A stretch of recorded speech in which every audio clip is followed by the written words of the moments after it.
स्वागत है आप सभी का आपके अपने चैनल लीडिंग परीक्षा पे।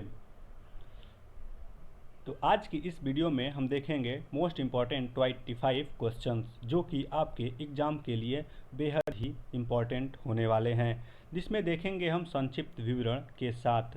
तो आइए शुरू करते हैं आज के इस सेशन को। और हमारा पहला क्वेश्चन है इस प्रकार: हृदय कब आराम करता है? ऑप्शन ए कभी नहीं, ऑप्शन बी सोते समय, ऑप्शन सी दो धड़कनों के बीच, या फिर ऑप्शन डी योग क्रिया करते समय।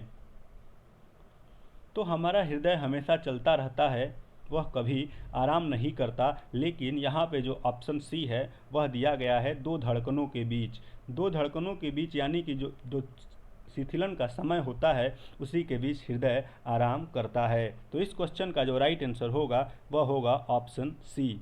वैसे देखा जाए तो वह कभी भी नहीं आराम करता है। आगे बढ़ते हैं नेक्स्ट क्वेश्चन की तरफ, जो इस प्रकार है: पानीपत का तृतीय युद्ध कब हुआ था? ऑप्शन ए 14 फरवरी 1761, ऑप्शन बी 14 मार्च 1761, या फिर ऑप्शन सी 14 जनवरी 1761, या फिर ऑप्शन डी 14 नवंबर 1761। तो इस क्वेश्चन का जो राइट आंसर होगा वह होगा ऑप्शन सी, यानी कि 14 जनवरी 1761 को पानीपत का तृतीय युद्ध हुआ था। आइए जानते हैं पानीपत के युद्ध के बारे में। पानीपत के तीनों युद्धों का सारांश हम यहाँ पे आपके सामने लेकर आए हैं, तो आप इनको देखिए। जो पानीपत का पहला युद्ध हुआ था, आइए देखते हैं। पानीपत का प्रथम युद्ध 21 अप्रैल 1526 को हुआ, जिसमें बाबर की सेना की जीत हुई जबकि इब्राहिम लोदी की सेना हार गई थी। पानीपत का द्वितीय युद्ध 5 नवंबर 1556 को हुआ था, जिसमें मुस्लिम अकबर की विजय हुई थी जबकि हिंदू शासक हेमू यानी कि हेमचंद्र विक्रमादित्य की पराजय हुई थी। इस कड़ी में देखते हैं पानीपत का तृतीय युद्ध, जो कि 14 जनवरी 1761 को हुआ था। इसमें अहमद शाह अब्दाली की सेना विजयी हुई थी जबकि पुणे के सदाशिवराव भाऊ पेशवा की पराजय हुई थी।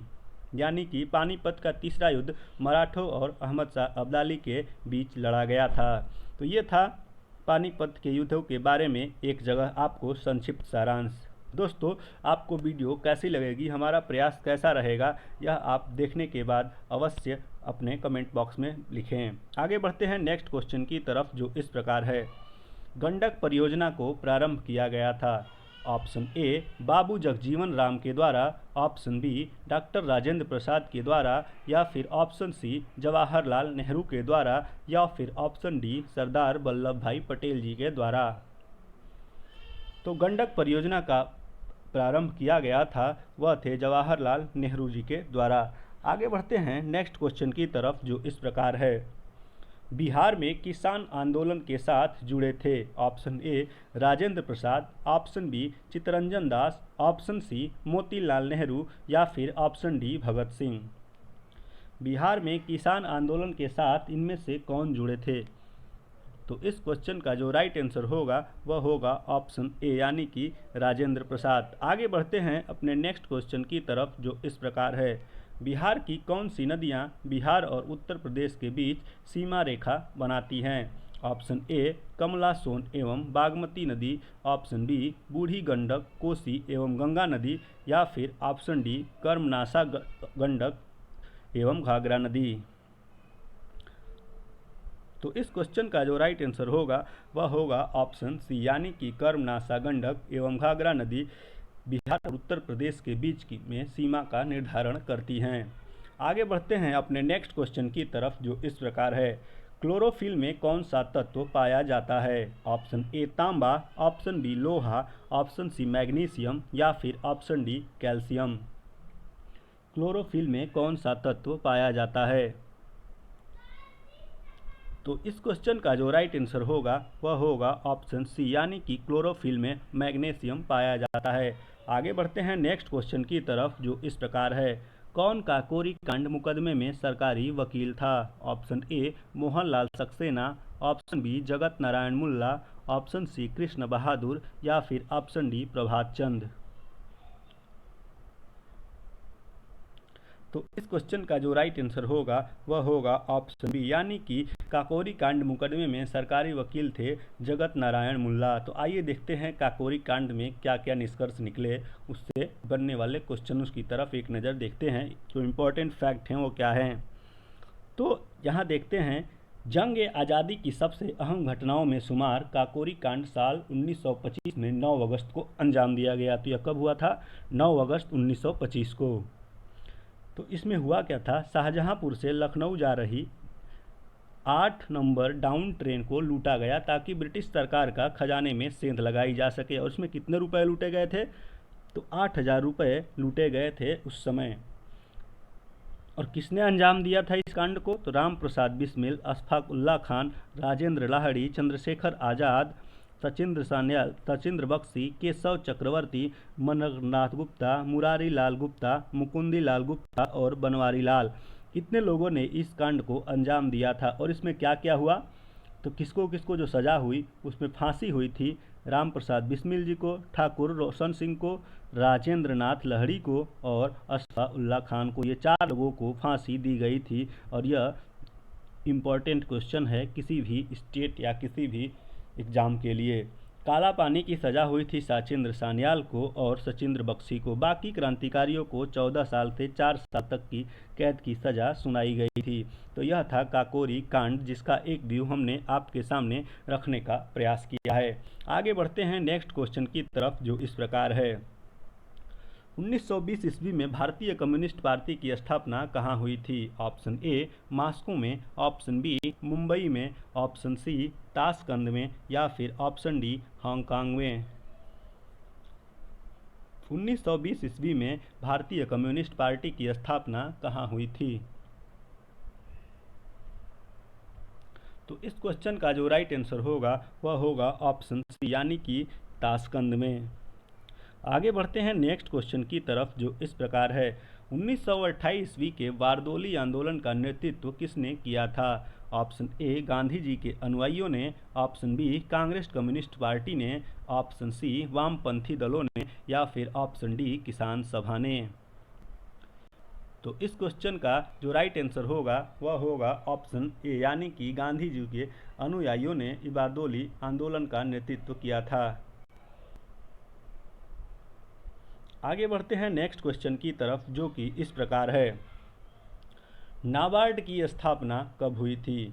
ऑप्शन ए 12 जुलाई 1982, ऑप्शन बी 20 मार्च 1950, ऑप्शन सी 20 दिसंबर 1963 या फिर ऑप्शन डी 1 अगस्त 1970।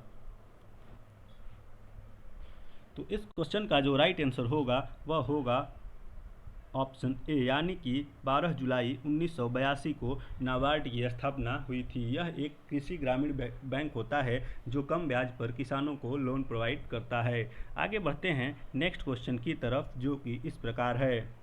बिहार में सिंचाई का सबसे महत्वपूर्ण स्रोत क्या है? ऑप्शन ए नलकूप, ऑप्शन बी नहर, ऑप्शन सी तालाब या फिर ऑप्शन डी छोटे नहर।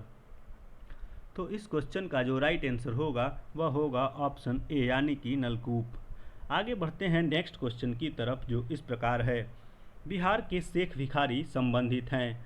ऑप्शन ए 1857 के विद्रोह से, ऑप्शन बी भारत छोड़ो आंदोलन से, ऑप्शन सी सविनय अवज्ञा आंदोलन से या फिर ऑप्शन डी असहयोग आंदोलन से।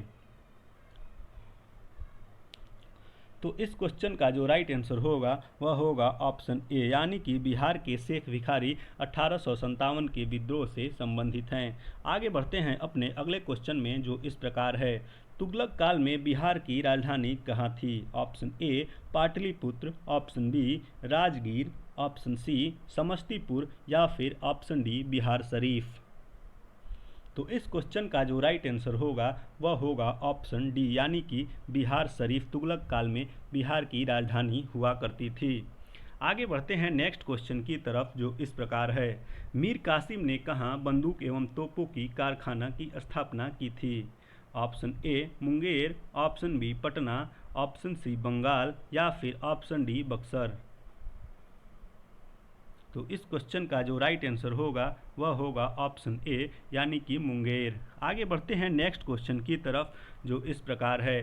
कच्चे फलों को कृत्रिम रूप से पकाने के लिए किस गैस का इस्तेमाल किया जाता है? Option A ammonia, option B acetylene, option C carbon oxide या फिर carbon dioxide, option D ethylene. तो इस क्वेश्चन का जो राइट आंसर होगा वह होगा ऑप्शन बी यानी कि एसिटिलीन। यहाँ पे कृत्रिम रूप से पूछा है। कृत्रिम रूप से एसिटिलीन हमारे फलों को पकाने में कार्य करता है और प्राकृतिक रूप से एथिलीन के कारण फल पकते हैं। आगे बढ़ते हैं नेक्स्ट क्वेश्चन की तरफ, जो इस प्रकार है। लंबाई की न्यूनतम इकाई क्या होती है? Option A fermimeter, option B nanometre, या फिर ऑप्शन सी माइक्रोन, या फिर ऑप्शन डी आवृत्ति। दिए गए ऑप्शंस में से सबसे जो छोटी इकाई है वह है फर्मीमीटर, इसलिए इस क्वेश्चन का राइट आंसर ऑप्शन ए हो जाएगा। आगे बढ़ते हैं नेक्स्ट क्वेश्चन की तरफ, जो इस प्रकार है। सीन नदी किस नगर से होकर बहती है? Option A London, option B Paris, option C Rome, या फिर ऑप्शन डी टाइबर। तो इस क्वेश्चन का राइट आंसर होगा वह होगा ऑप्शन बी यानी कि सीन नदी पेरिस नगर से होकर बहती है। यानी कि कह सकते हैं सीन नदी के किनारे पर स्थित पेरिस शहर है। आगे बढ़ते हैं नेक्स्ट क्वेश्चन की तरफ, जो इस प्रकार है। किस शासक ने अवंती को जीतकर मगध का हिस्सा बना दिया? Option A Ajatashatru, option B Bimbisara, option C Shishunaga, या फिर ऑप्शन डी महापद्मनंद। तो इस क्वेश्चन का जो राइट आंसर होगा वह होगा ऑप्शन सी यानी कि शिशुनाग ने अवंती को जीतकर मगध का हिस्सा बना दिया था। आगे बढ़ते हैं नेक्स्ट क्वेश्चन की तरफ, जो इस प्रकार है। उस राज्य का नाम बताइए जिसने पहली बार हाथियों का इस्तेमाल युद्ध के लिए किया था? Option A Kaushal, option B Magadh, option C Champa, या फिर ऑप्शन डी अवंती। तो इस क्वेश्चन का जो राइट आंसर होगा वह होगा ऑप्शन बी यानी कि मगध। और वह कौन सा राजा था जिसने इस मगध की किस लड़ाई में हाथियों का सर्वप्रथम प्रयोग किया था? आइए उनके बारे में जानते हैं। तो राजा पोरस यानी कि राजा पुरु, जिसको पोरस कहा जाता है, हाइडे स्पीच की लड़ाई में सिकंदर के खिलाफ हाथियों का इस्तेमाल सबसे पहले किया था। उसके बाद चंद्रगुप्त मौर्य ने पूरे भारत की विजय में हाथियों का भी उपयोग किया था। तो वह राजा कौन था? पोरस। किसके खिलाफ किया था? सिकंदर के खिलाफ। और कौन सी लड़ाई थी? तो हाइडे स्पीच की लड़ाई थी। और किस राज्य से संबंधित था? तो मगध राज्य से संबंधित था। आगे बढ़ते हैं नेक्स्ट क्वेश्चन की तरफ, जो इस प्रकार है। बाल विवाह का प्रथा आरंभ हुई थी? ऑप्शन ए मौर्य काल में, ऑप्शन बी कुषाण काल में, ऑप्शन सी गुप्त काल में, या फिर ऑप्शन डी चोल काल में। बाल विवाह की प्रथा कब आरंभ हुई थी? तो इस क्वेश्चन का राइट आंसर होगा ऑप्शन सी यानी कि गुप्त काल में बाल विवाह की प्रथा आरंभ हुई थी। बढ़ते हैं आगे अपने नेक्स्ट क्वेश्चन की तरफ, जो इस प्रकार है। कालिदास द्वारा रचित मालविका अग्निमित्र के नाटक का नायक कौन था? ऑप्शन ए पुष्यमित्र शंकु, ऑप्शन बी गौतमी पुत्र सातकर्णी, ऑप्शन सी अग्निमित्र, या फिर ऑप्शन डी चंद्रगुप्त द्वितीय। तो यहाँ पे एक क्वेश्चन तो क्वेश्चन में ही दे दिया है। मालविक अग्निमित्र नाटक के रचयिता कौन है? तो वह थे कालिदास। और इसमें नायक कौन है? तो यही आपसे क्वेश्चन में पूछा गया है। तो इस क्वेश्चन का जो राइट आंसर होगा वह होगा ऑप्शन सी यानी कि अग्निमित्र। बढ़ते हैं अपने अगले क्वेश्चन की तरफ, जो इस प्रकार है। अजंता की कलाकृतियाँ किससे संबंधित हैं? ऑप्शन ए हड़प्पा काल से, ऑप्शन बी मौर्य काल से, ऑप्शन सी बुद्ध काल से, या फिर ऑप्शन डी गुप्त काल से। तो इस क्वेश्चन का जो राइट आंसर होगा वह होगा ऑप्शन डी यानी कि गुप्त काल से संबंधित है अजंता की कलाकृतियाँ। आगे बढ़ते हैं अपने नेक्स्ट क्वेश्चन की तरफ, जो इस प्रकार है। एरन अभिलेख का संबंध किस शासक से है? Option A Brahmagupta, option B Samudragupta, option C Chandragupta प्रथम, या फिर ऑप्शन डी भानुगुप्त। तो इस क्वेश्चन का जो राइट आंसर होगा वह होगा ऑप्शन डी यानी कि एरन अभिलेख का संबंध भानुगुप्त से है। देखते हैं अगला क्वेश्चन। गुप्त काल में किस धातु के सर्वाधिक सिक्के जारी किए गए थे? ऑप्शन ए सोने, ऑप्शन बी चांदी के सिक्के, या फिर ऑप्शन सी तांबे के सिक्के, या फिर ऑप्शन डी लोहे के सिक्के। तो इस क्वेश्चन का जो राइट आंसर होगा वह होगा ऑप्शन ए, यानी कि सोने के सिक्के गुप्त काल में सर्वाधिक जारी किए गए थे। बढ़ते हैं अपने आज के अगले क्वेश्चन की तरफ, जो इस प्रकार है। इलाहाबाद स्तंभ शिलालेख किसने बनवाया था? Option A Mahasen, option B Virsen, option C Vishnusen, या फिर ऑप्शन डी हरिसेन। तो इस क्वेश्चन का जो राइट आंसर होगा वह तो होगा ऑप्शन डी हरिसेन। लेकिन आइए जानते हैं इलाहाबाद स्तंभ शिलालेख के बारे में थोड़ी और जानकारी के साथ। इलाहाबाद स्तंभ अभिलेख या इलाहाबाद प्रशस्ति गुप्त साम्राज्य की सबसे महत्वपूर्ण शिलालेख साक्ष्यों में से एक है। किस साम्राज्य से संबंधित है? तो यह गुप्त साम्राज्य से संबंधित है। समुद्रगुप्त के मंत्री और दरबारी कवि हरिसेन द्वारा इसकी रचना की गई थी। यह अभिलेख समुद्रगुप्त के शासनकाल और युद्ध में उनकी विजयों का सुस्पष्ट वर्णन करता है। तो यहाँ से 3 क्वेश्चन बनते हैं कि इलाहाबाद अभिलेख शिलालेख किसने बनवाया था? तो हरिसेन ने। और यह किससे संबंधित है? तो गुप्त साम्राज्य से। और किस शासक से संबंधित है? तो वह है गुप्त साम्राज्य से, समुद्रगुप्त से संबंधित है।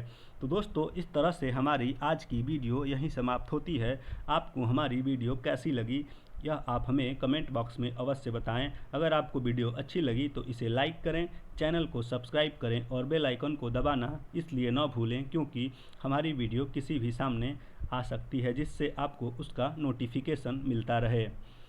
मिलते हैं फिर किसी अन्य क्वेश्चनों के साथ अगले सेशन में। तब तक के लिए दीजिए इजाज़त। धन्यवाद।